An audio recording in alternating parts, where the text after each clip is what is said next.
Praise the lord. యేసుక్రీస్తు నామములో మీ అందరికీ శుభములు.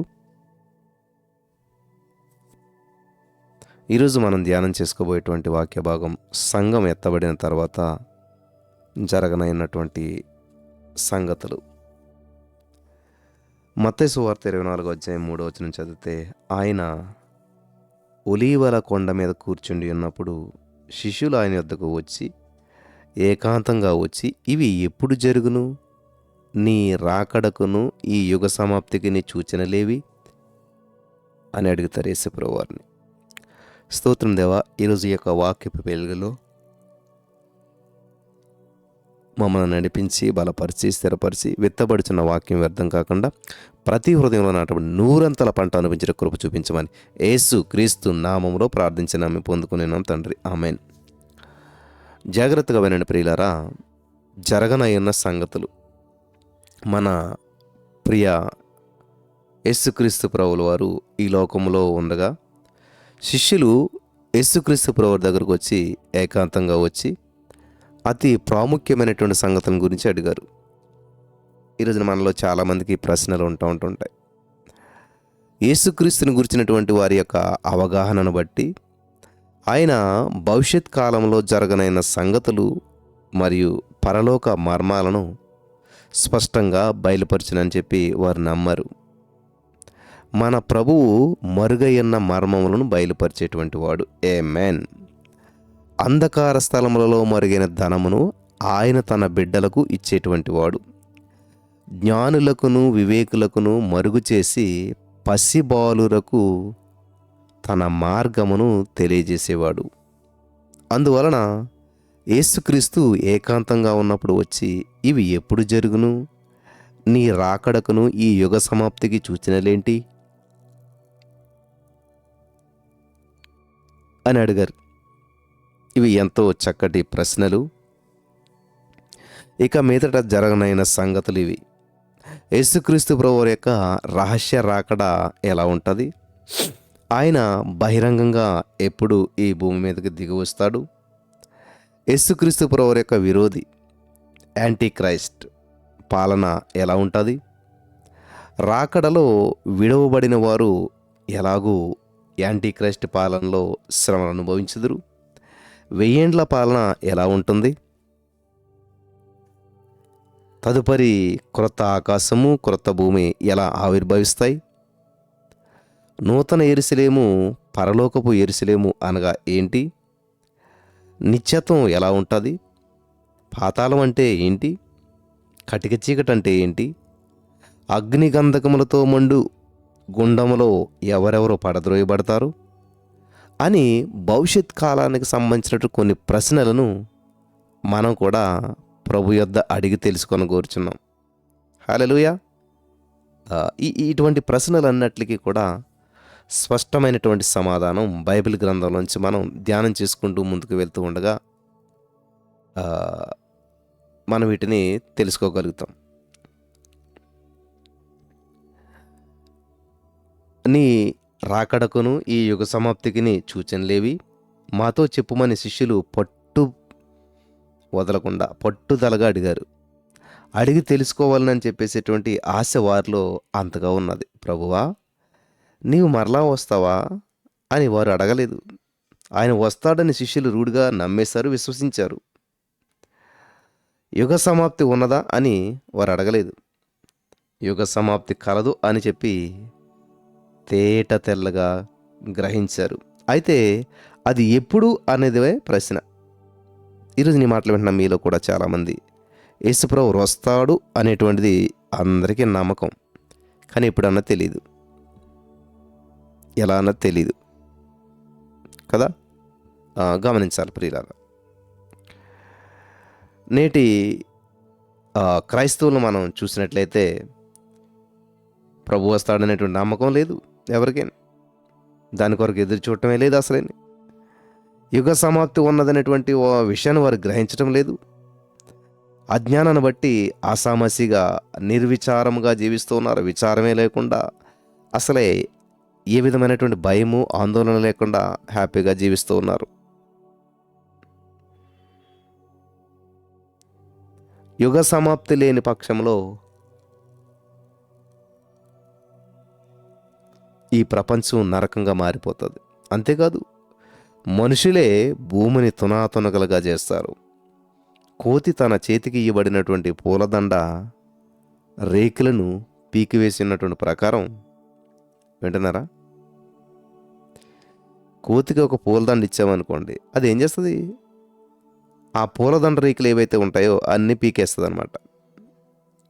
అలాగే ప్రపంచ నాయకులు లోకాన్ని పాడు చేస్తారు. యుగ సమాప్తి అనేటువంటిది దేవుని బిడ్డలమైన మనకు ఎంతో ఆదరణకరమైన సంఘటన. రాకడను గురించి యుగ సమాప్తికి మధ్య దగ్గర సంబంధం ఉన్నది ప్రియులారా. నేడు మనం ఈ యొక్క ప్రపంచం యొక్క చివరి గడియల్లోనికి చేరాము. అనగా చరిత్రాంచం నిలబడి ఉన్నాం. మరో తరము భూమి మీద అవతరించిన అనేటువంటిది అనుమానాస్పదంగా ఉంది.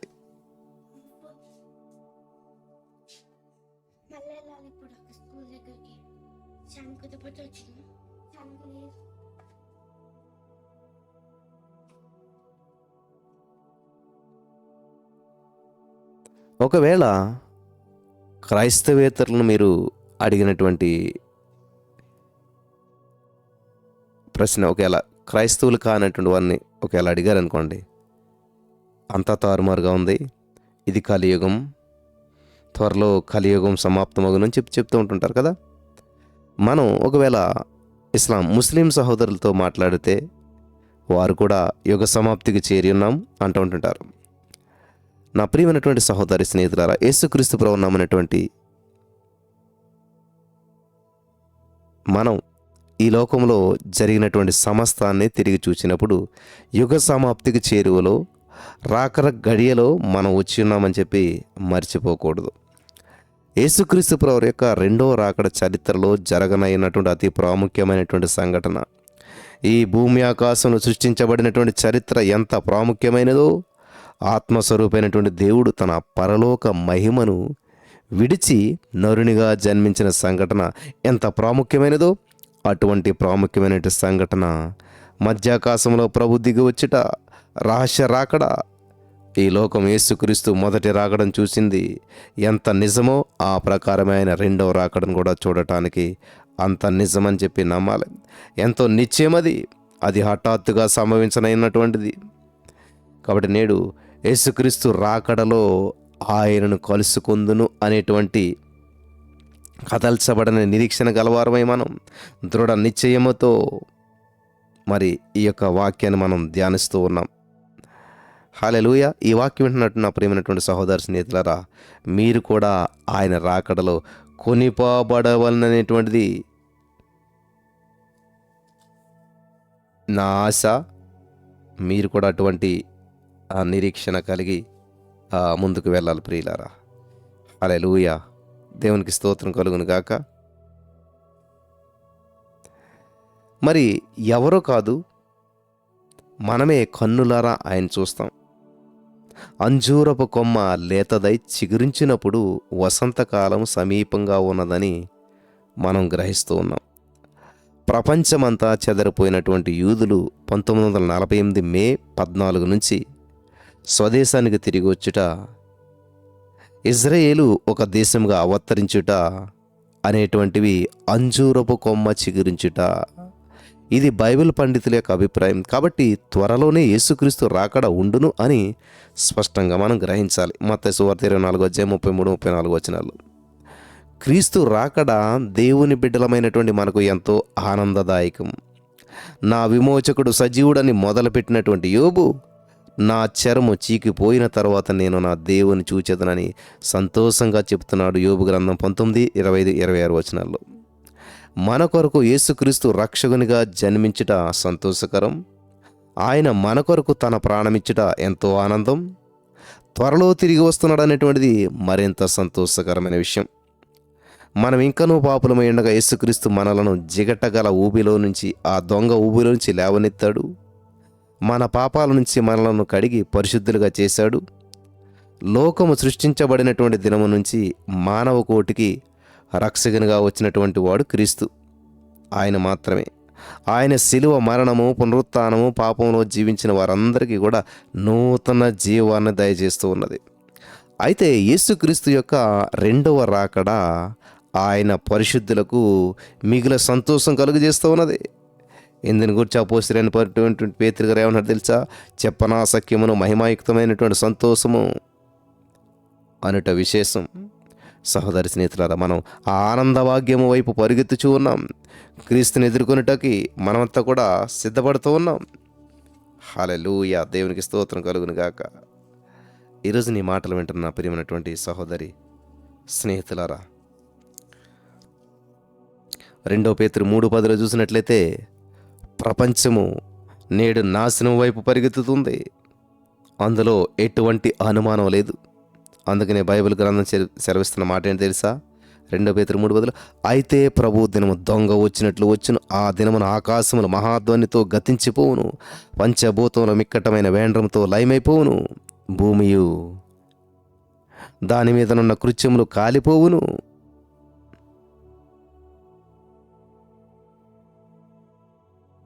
రెండో పేతురు 3:7 అయితే ఇప్పుడున్న ఆకాశము భూమి భక్తిహీనుల తీర్పును నాశనమును జరుగు దినము వరకు అగ్ని కొరకు నిల్వ చేయబడినదై అదే వాక్యము వలన భద్రం చేయబడి ఉన్నవి. 1945 సంవత్సరం రెండవ ప్రపంచ యుద్ధం సమాప్తమైంది. ఆ యుద్ధంలో ఎంతో గొప్ప నాశనము నష్టము, ఎందరో దారుణంగా ప్రాణాలు కోల్పోయారు. జపాన్ దేశంలో హిరోషిమా నాగసాకి అనేటువంటి పట్టణాలు ఉన్నాయి. రెండో ప్రపంచ యుద్ధం జరుగుతూ ఉండగా హఠాత్తుగా ఆ పట్టణములందలి సైరన్లు అంటే అసహాయమును తెలియజేసేటువంటి పెద్ద శబ్దం అన్నమాట మ్రోగై శత్రువుల విమానం ఆ పట్టణ వైపు వస్తున్నదని చెప్పి జాగ్రత్తగా ఉండమని చెప్పి సైరన్ మోగింది. సురక్షితమైనటువంటి స్థలాల్లో దాక్కోమని చెప్పి తెలియజేయడానికి ఆ సైరన్లు మ్రోగించబడ్డాయి. అది ఉదయం 11 గంటల సమయం. గృహిణులు వంట కొరకై పదార్థాల కొనుగోలు నిమిత్తం మార్కెట్ ప్రాంతానికి వెళ్ళారు. బాలబాలికలంతా కూడా పాఠశాలకు వెళ్ళారు. పురుషులంతా కూడా తమ పనిలో నిమగ్నమైపోయారు. అపాయాన్ని తెలియజేసేటువంటి ఆ సైరన్లు విరామం లేకుండా మ్రోగుతూ ఉన్నాయి. అది యుద్ధకాలం కనుక తరచుగా యుద్ధ విమానాలు ఆ పట్టణం మీద ఎగురుతూ ఉన్నాయి. కాబట్టి కొన్నిసార్లు సైరన్ మోగినా కానీ ప్రజలు దాన్ని పట్టించుకోలేదు. మరికొంత సమయంలోనే ఆకాశం దిగువలోనికి 2 విమానాలు అతివేగంగా ఎగురుచూ పట్టణం మీదకి వచ్చాయి. ప్రజలారా తప్పించుకొనండి అని సైరన్లు సంభవించబో అపాయాన్ని గురించి తెలియజేస్తూ ఉన్నాయి. ఉన్నపాటున ఆ 2 విమానాల నుండి 2 అణుబాంబులు 2 పట్టణాల మీద పడ్డాయి. అవి పేలినటువంటి తక్షణము భయంకరమైనటువంటి వేడిమి అంతటా వ్యాపించింది. అగ్ని జ్వాలలు ఆ పట్టణాన్ని ఆవరించాయి. మంటలు చెలరేగినట్లుగా ఉన్నాయి. మేఘ మండలానికి పైగా పొగ లేచి అంతటా ఆవరించింది. పట్టణవాసులైనటువంటి లక్షలాది ప్రజలు వారి జీవరాశుల యావత్తు రెప్పపాటులో తగలబడి బూడిదైపోయారు. పచ్చని చెట్లతో సహా గృహాలన్నీ కాలిపోయాయి. అణుబాంబులు పడిన చోట నుంచి పొగ 40,000 అడుగుల ఎత్తుకు లేచింది. ఆ పట్టణం యొక్క 30-40 మైళ్ళ దూరం నుంచినటువంటి ప్రజలు అదిరిపడి ఏమి సంభవించిందని చెప్పి తేరు చూస్తూ ఉండగా వారి మీదకు వచ్చిన అగ్నితో కూడినటువంటి సుడిగాలి వలన వారి ముఖాలు మాడిపోయాయి. నేటికి ఎన్నో దశాబ్దాలు గతించిన కానీ అణుబాంబులు పడిన స్థలము ఎడారి వలె కనబడుతుంది. అంతటి సర్వనాశనాన్ని అణుబాంబు కలుగజేసింది. ప్రియులారా, జపాన్ పట్టణంలో మనం చూసినట్లయితే ఆ జపాన్ పట్టణంలో యందు అణుబాంబులు వేసినటువంటి తర్వాత ప్రతి దేశము అతి వేగంగా అణుబాంబులు తయారు చేయడానికి ప్రయత్నించింది. అణుబాంబులను కలిగి ఉన్నప్పుడే యుద్ధంలో గెలవగలమని చెప్పి అగ్రరాజ్యాన్ని నమ్మాయి. ప్రారంభంలో 5 దేశాలకు మాత్రమే అణుబాంబులు తయారు చేసేటువంటి సామర్థ్యత ఉండేటువంటిది. కానీ ఇంచుమించు 10 సంవత్సరాల్లోనే 30 దేశాలు అణుబాంబులను తయారు చేయడానికి తయారు చేసేసాయి. ప్రస్తుతం అణుబాంబుల కంటే శక్తివంతమైనటువంటి హైడ్రోజన్ బాంబులు, న్యూట్రాన్ బాంబులు తయారు చేయబడి ఉన్నాయి. నేడు ప్రపంచాన్ని బెదిరిస్తున్నాయి. మరి విషవాయువులో నిండినటువంటి బాంబులు కూడా ఉన్నాయి. వేయబడిన కొంతసేపటిలోనే ఆకాశ మండలమంతా వ్యాపించి నాసికారంధ్రంలోనికి ఆ చొరబడి కొన్ని నిమిషాల్లోనే మానవ కోటిని నాశనం చేసేటువంటి శక్తి గలవైనాయి ప్రియులారా. విషబాంబులు, అణుబాంబులు. ఇరాన్ ఇరాకుల మధ్య జరిగినటువంటి యుద్ధమందు వేయబడినటువంటి బాంబుల వలన వేలాది మంది ఇరాక్ సైనికులు గొంతు కాలిపోయేను గనుక ఆహారం భుజించలేక నేటికి ఇబ్బంది పడుతున్నారు. నా ప్రియమైనటువంటి సహోదరి, స్నేహితులారా, మనం యుగ సమాప్తికి చేరువలో ఉన్నామని చెప్పి మర్చిపోకూడదు. బాంబుల దాడిని తట్టుకొనడానికి కొందరు బంకర్లను, అంటే భూమి కింద భద్రత కలిగినటువంటి గదిని నిర్మించుకుంటున్నారు. ఇరాక్ దేశాన్ని పరిపాలించినటువంటి సద్దాం హుస్సేన్ కూడా బంకర్లో తలదాచుకొని ఉన్నాడు. అయినా సరే పట్టబడ్డాడు.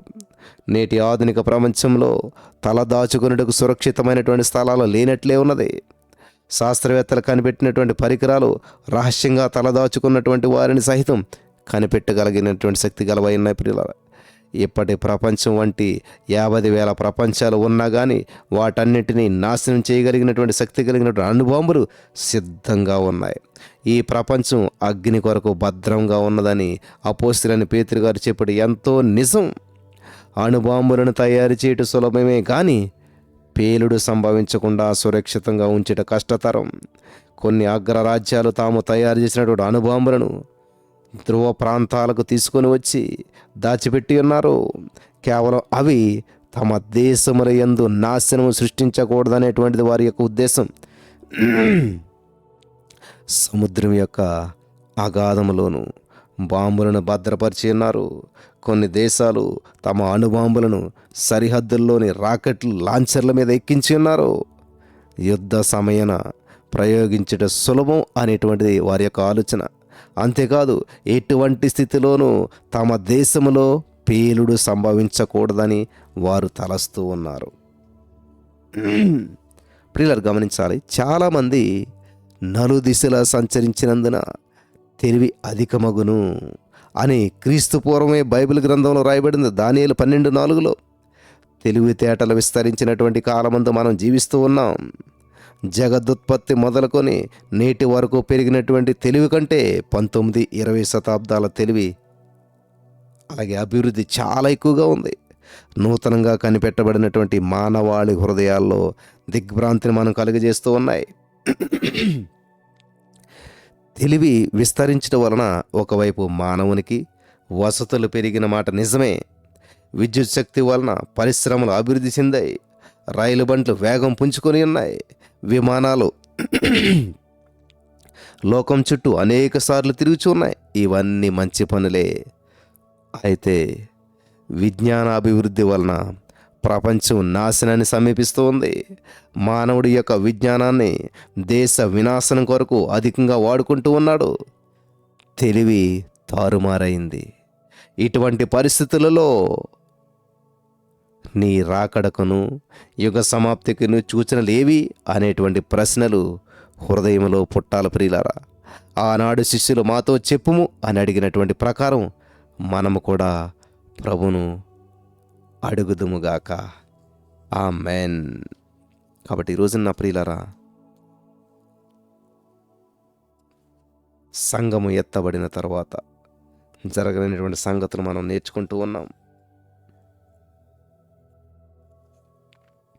కాబట్టి లోకము నాశనం వైపు పరుగులు తీస్తూ ఉంది.